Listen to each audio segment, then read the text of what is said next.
The S400 is one of the most controversial missiles in the world currently. The United States has imposed economic sanctions on countries simply for buying the system, but many of the world's powers are interested in it, with India signing deals in September 2018 and China in April 2018. But what exactly makes the S400 such a hot-ticket item in the world today? How did it evolve from the earlier S300?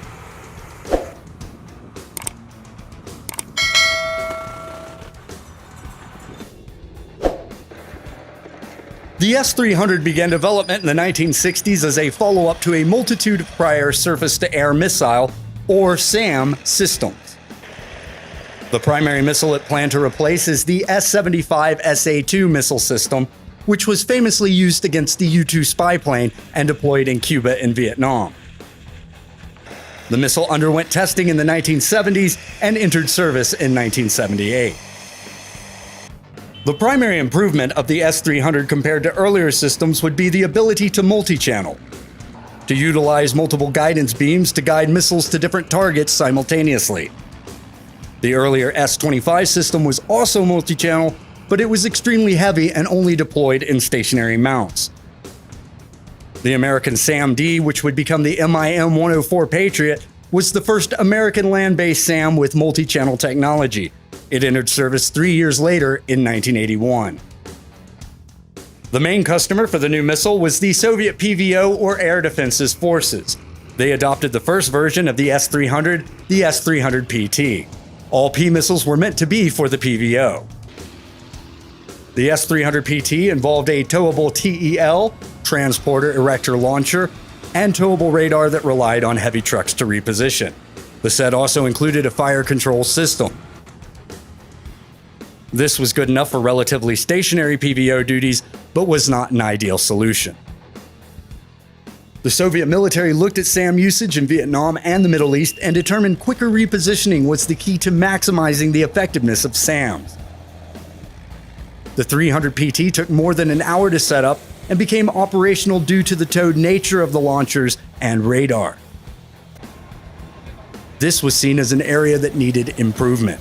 The original S400 PT utilized the 5V55 with a range of around 75 kilometers.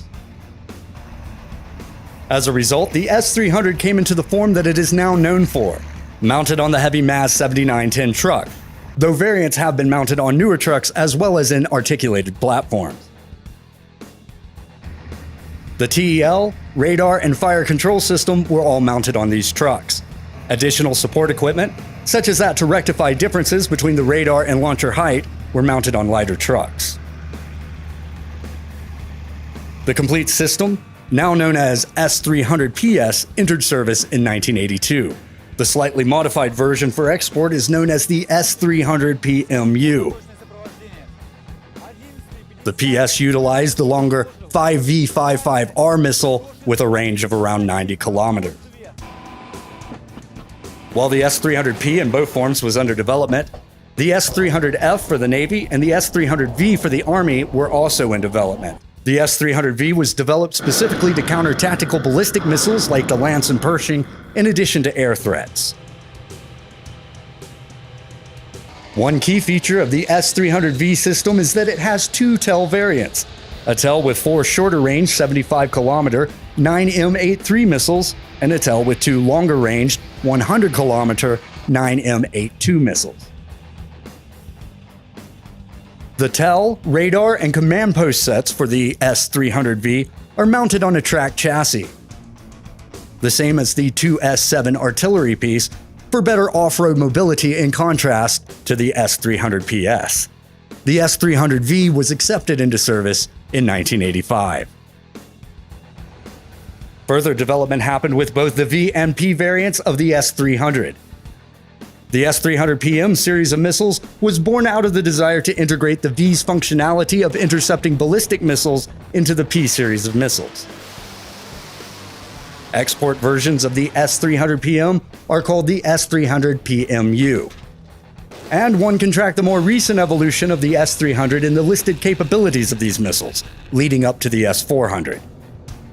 Indeed, early versions of the S400 were called the S400 PMU-3, indicating a third modernization of the road-mobile version of the S400 for air defense. When the system was first showcased at Makes 2007, it was noticed that most vehicles were extremely similar to the S400P MU2 system. However, advances in missile and radar technology make the two-time advance versus prior missile systems likely possible in the S400. The new radars used in the S400 make it likely very capable versus almost all air targets. Another key aspect of the S400 is the ability to use 4 different types of missiles with different weights and capabilities, allowing the system by itself to form a large portion of a layered air defense. This makes the S400 a more flexible system. It can also utilize missiles employed by earlier S300 variants. The new missiles for the S400 predictably extend the range even further, out to 240 kilometers versus aerial targets. An incremental upgrade from the S300P MU1, which could go out to 150 kilometers, and the S300P MU2, which could go out to 200 kilometers. Newer missiles like the 40N6 can even boost the range out to 400 kilometers for the S400. What does this mean about the S400? At its heart, it's still a relatively road-mobile system designed for air defense forces. While it represents a significant capability leap, especially compared to fielding first-gen S300P TPS systems, and is significantly more flexible than earlier variants of the S300, the evolution of the S300 into a more flexible, capable system was already going with the various subvariants of the S300P MU. In contrast, the Russian army has continued developing the S300V into the S300V4 and S300VM Entry 2500 for export, which incorporates more modern missiles and radar technology to give it the increased 200 kilometers range of the later S300P MUs. It also adds new TEL, which has a small missile guidance radar built into the vehicle, possibly reducing the number of vehicles on the field. While the capabilities of the S400 may appear to be a significant leap, they got there through the slow evolution of the earlier S300 missiles. Many of the advanced features, such as the ballistic missile interception, interchangeable modular missiles, and multi-channel engagement, have been present in the system for a long time.